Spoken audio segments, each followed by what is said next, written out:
Hello les potos, alors aujourd'hui on va repartir sur un unboxing puisque c'est une pièce que j'attends déjà depuis pas des mois mais des années et on l'a enfin reçue. Elle est là, elle est arrivée aujourd'hui par un distributeur privé. Alors je vais déjà commencer tout simplement par vous montrer le carton. Sachez déjà, alors je vous explique tout ça. On va d'abord vous montrer le carton et après je vous explique tout ça.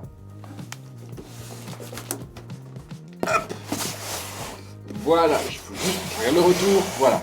Hop, vous avez ça. On voit là, voilà. Alors, je ne sais pas si vous arrivez à lire ici, mais voilà, ici c'est marqué Madara Uchiwa. Donc c'est la statue avec Madara Uchiwa et Kuruma, ou Kyuubi pour ceux qui ne connaissent pas Kuruma. Et c'est seulement le deuxième carton, c'est le carton numéro 2. J'ai déjà ouvert le carton numéro 1 tout simplement parce qu'il est gigantesque. J'ai dû déballer la pièce qu'il y avait à l'intérieur parce que ça passait pas les portes. Donc du coup, j'ai déjà ouvert le premier paquet et j'ai gardé le deuxième où il y a toutes les petites pièces à l'intérieur. Et on va pouvoir ensuite le déballer. Alors voilà, c'est la première pièce. Vous voyez, elle est gigantesque, elle est énorme. Juste pour que vous voyez la taille de ma main devant la bouche, c'est vraiment énormissime. C'est ma plus grosse pièce là actuellement. Et à l'intérieur, il y avait, je vous le dis quand même, vous avez un petit livret dans une enveloppe, voilà, comme celui-là, où il y a les instructions de montage. Et vous avez aussi une deuxième enveloppe comme celle-ci, avec à l'intérieur le certificat d'authenticité, avec le petit sceau, avec, qu'est-ce qu'on a, le fondateur de Tsume, sa signature, le numéro de la statue. Moi j'ai la 885 sur 1800. Et voilà le nom de la statue, donc Madara Uchiwa. Donc voilà pour les documents à l'intérieur. Le socle, alors le socle, la base on va dire de la statue.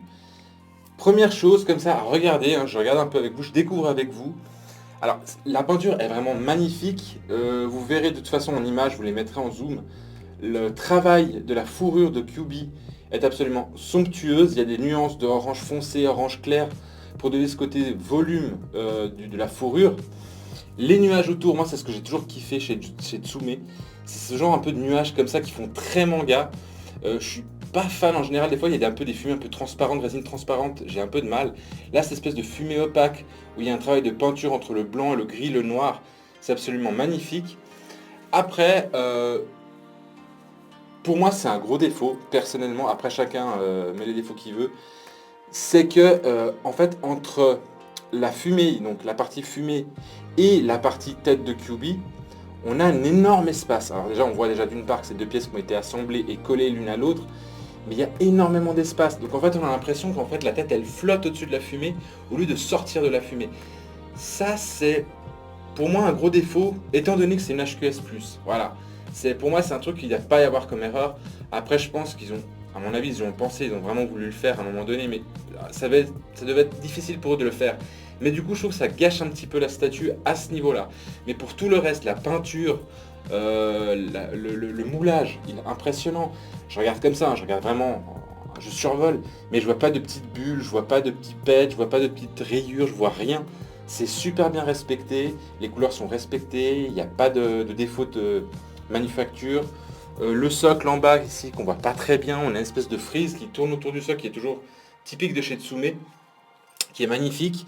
Et voilà, non, franchement, j'ai qu'une hâte, c'est de regarder un deuxième carton et de la monter, parce que comme ça déjà, elle en jette à mort.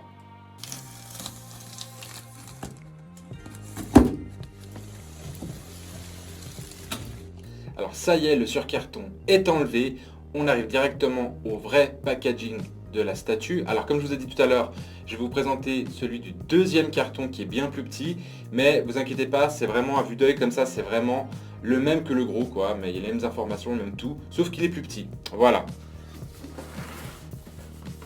Et le voici. Voilà. Désolé, on va pas beaucoup me voir, mais c'est pas grave. Alors voilà la boîte, elle est comme d'habitude chez Tsume. Alors j'ai oublié de vous dire, oui c'est la marque Tsume. Elle est toujours aussi jolie, c'est magnifique, c'est toujours beau. Alors encore une fois, cette espèce d'imprimé avec des nuages qui fait penser clairement c'est un peu à la Katsuki. Moi ça me fait penser à ça, après voilà, c'est ce que c'est. Ici on a un dessin avec une espèce d'impression un peu brillante rouge de Madara. Et derrière on a plein d'informations, mais plein. Je vous montre. Alors, voilà. Vous avez ici plein d'informations que je vais vous détailler juste après. Et vous avez ici la statue comme elle est en réalité.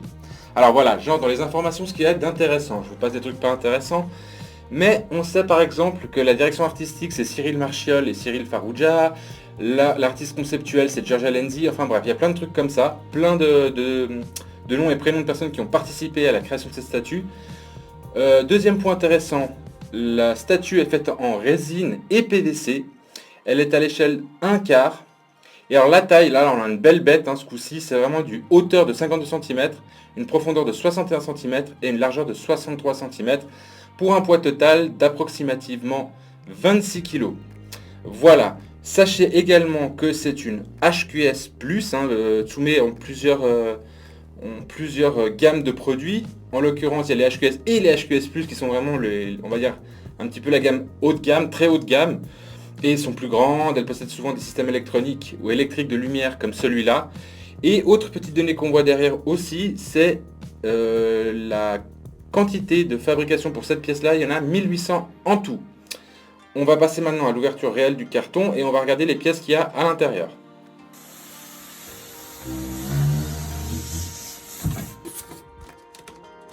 Alors voilà, on est maintenant dans la deuxième boîte et je vais faire le bon élève. En fait, je vais vraiment suivre les instructions pas à pas pour la monter. Alors, les prochaines pièces à monter, ce sont des pièces comme celle-là. Voilà, je vous les montre. Là, elles sont à l'envers. Hop, je ne sais pas si vous la voyez bien. Voilà, ce sont des pièces comme ça où c'est vraiment de la fumée en fait. Et il y a 7 pièces comme celle-là, différentes bien sûr les unes des autres, mais il y en a 7 comme ça. Et on va devoir les mettre vraiment autour de la statue, ça va donner énormément de volume en fait. Vraiment ce côté un peu tourbillonnant, de la fumée qui monte et tout.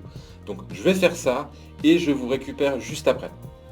Alors ça y est, les nuages, les poussières, des nuages de poussière sont installés. Il y en a un par exemple, on voit bien qu'il n'y avait pas avant, je dis pas de bêtises, celui-là par exemple, c'en est un.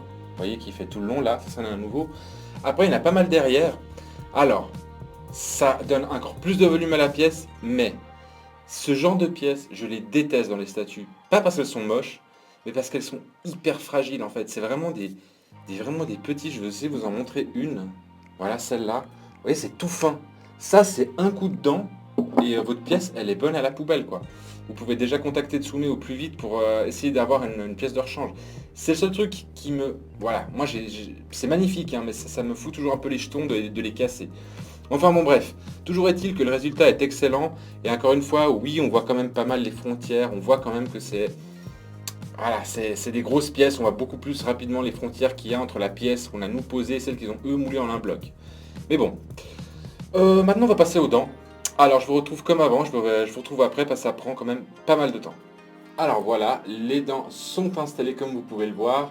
Petit détail que je ne vous avais pas précisé auparavant, j'ai aussi installé, petit détail super sympa, alors je ne sais pas si vous allez le voir, hop, j'essaie de voir en retour, voilà, vous voyez ici, ne vous inquiétez pas, vous le verrez de près, j'ai aussi installé la bave qui s'écoule le long de ces dents, ça donne tout de suite une vie incroyable. Là on est parti d'un QB PP sans dents avec un QB qui commence vraiment sérieusement à avoir une sacrée classe. Et maintenant, je vais juste faire très rapidement, on va même le faire ensemble, tiens, puisque ça c'est super rapide. On va installer les yeux et la truffe. Alors, le premier œil, si je suis ma logique, il devrait s'installer donc plutôt de ce côté-là. Alors, c'est bien aimanté, ça va. Le deuxième, que vous ne voyez pas, il est ici. Regardez, je suis juste là, on ne voit pas, mais voilà, c'est juste là. Hop, aimanté pareil. Et la truffe, bien sympa, on dirait la truffe de mes chiens, c'est exactement ça, elle va là-dessus. Alors, petite précision pour la truffe, très important, comme je vous l'ai dit avant, en fait, cette statue, elle contient un système électrique d'éclairage, ça va éclairer les yeux de QB et les yeux de Madara, et tout le système électrique part de la truffe. Sous la truffe, je vous verrai en image, il y a un petit boîtier dans lequel on insère les piles, et l'interrupteur pour allumer les LED qui est à l'intérieur. Donc QB est terminé, on va maintenant passer à Madara. Je vais vraiment le faire complètement comme ça, on évite de faire plusieurs étapes, c'est beaucoup trop fastidieux, trop long. Je vous fais complètement Madara et on se retrouve vraiment pour la statue au final, ce qu'elle va donner, et je vous ferai à ce moment-là toutes les petites analyses que j'ai remarquées au montage ou au niveau esthétique. On se retrouve tout à l'heure alors. Alors voilà, comme promis, je vous ai monté Madara au complet. Honnêtement, le temps il m'a paru vachement plus rapide. En fait, c'était plus rapide que prévu puisque il y a un total de 8 pièces, je crois, si j'ai bien compté 8 pièces. Ça s'est assez facilement installé. Franchement, tout, par exemple, la chaîne, là, on pourrait avoir peur parce que, par exemple, on pourrait se dire, ah bah tiens, c'est de la résine. Non, ça a été intelligent, ça a été fait en PVC. Du coup, moins de risque de casse. Le visage est absolument splendide. Honnêtement, autant en photo, je le trouvais pas trop dégueulasse, autant là, je le trouve absolument vraiment magnifique, super bien fait. On reconnaît super bien Madara, il n'y a aucun problème. Le détail de l'éventail à l'arrière, il a un éventail qui est juste... on reconnaît le bois, on reconnaît la toile, on reconnaît le cuir, on reconnaît tout, le bandage, enfin bref. C'est assez impressionnant, mais alors ce qui m'a le plus impressionné sur Madara, pour être très honnête, c'est les plaques de son armure un peu style samouraï. Elles sont hyper laquées en fait, et elles ont toutes des griffures et vraiment comme des creux, comme si vraiment on avait tapé dedans, et franchement ils ont hyper bien assuré. Alors pour le coup, le petit détail aussi qui moi franchement j'ai flippé, c'est quand j'ai installé sa tête. Parce qu'en fait dans le cou, vraiment à l'intérieur il y a la prise qui permet d'alimenter ses yeux. Et franchement c'est le genre de truc un petit peu, moi je le trouve toujours un peu casse-gueule, un peu voilà, un peu délicat. Donc j'ai enfoncé le truc vraiment doucement et tout, toujours en ayant peur. Alors après, c'est clair, il ne faut pas y aller comme un taré dessus, mais c'est vraiment un truc toujours un peu capricieux, je trouve, l'électricité dans les statues. Parce que par exemple, ici, vous voyez, je vais vous montrer, voilà, ici, là on la voit bien, Shakti, par exemple, elle avait eu aussi, elle a un système électronique pour allumer son sabre laser, sauf que, honnêtement, il marche déjà plus, quoi. Et j'ai regardé autour de moi, j'ai contacté Sideshow et tout pour savoir s'il y avait une possibilité de remplacement. Et non, en fait, il n'y a rien. En fait, c'est juste que le système électrique de lumière sur cette statue était quand même complètement foiré. En revanche, sur Hachirama, qu'on voit juste là, voilà, ici, vous le voyez, je sais pas, je regarde en retour, voilà, il est juste là. Celui-là aussi a un système électrique de lumière. Et pour le coup, là, ça marche du tonnerre de Dieu. Donc franchement, j'espère que celui-là, ça sera la même chose. Alors, après, je vais vous parler un petit peu des données techniques de la statue. Alors, elle m'a coûté 999 euros. Est-ce que ça vaut le prix? Oui, pour la taille, oui pour le boulot. Après, effectivement, il y a 2-3 détails, notamment comme je vous dis au niveau des joints, enfin des jointages entre les diverses pièces qu'on voit un peu trop, surtout pour Kyuubi. Madara, c'est absolument nickel. Kyuubi, ouais, on voit quand même un peu les jointures, quoi. Et c'est le truc que je trouve un tout petit peu dommage, étant donné les 1000 euros, hein, là j'ai arrondi à 1000 euros, les 1000 euros qu'elle m'a coûté. Après, ce que je regrette. Honnêtement, quand j'ai pris cette statue, dans un premier temps, je voulais pas vraiment la voir. Je vous dis sincèrement, au début, je voulais pas la voir. Et puis, au final, je me suis dit, bah, j'adore Madara, en fait, ce serait dommage de ne pas la voir et de passer à côté, si ça se trouve, elle est plus belle. Et effectivement, ouais, elle est vachement plus belle que dans la présentation de chez Tsume. Vraiment, voilà. On voit qu'il y a une espèce de, je sais pas si upgrade ou je sais pas ce qu'ils ont foutu, mais j'ai l'impression quand même que la statue est de meilleure qualité à la réception qu'à la présentation sur leur site. Donc voilà, je sais pas trop quoi vous dire d'autre si ce n'est que c'est une statue que j'ai vraiment adoré déballer parce que c'était déjà la plus grosse. Et puis parce que surtout je me dis que bientôt vont arriver aussi Gaara que j'ai commandé. Jiraiya c'est pas pour tout de suite. Il va y avoir aussi, ah ouais, il va y avoir The Child de Sideshow, hein, donc le bébé Yoda là, souvent les gens appellent ça, l'appellent bébé Yoda. Voilà, il y en a plein qui vont arriver, mais celle-là c'était vraiment celle que j'attendais, c'était la plus grosse. Donc j'ai fait le tour, j'espère que vous avez aimé la critique. Si jamais vous avez des questions sur la statue, n'hésitez pas à les mettre en commentaire. Vous pouvez aussi vous abonner à ma chaîne et activer la petite cloche de notification pour être au courant de mes prochaines vidéos. Vous pouvez aussi, et ça serait avec un grand plaisir, mettre un petit pouce bleu sur la vidéo afin d'aider la chaîne. Voilà, je vous ai tout dit, mais en attendant, prenez soin de vous et bye bye!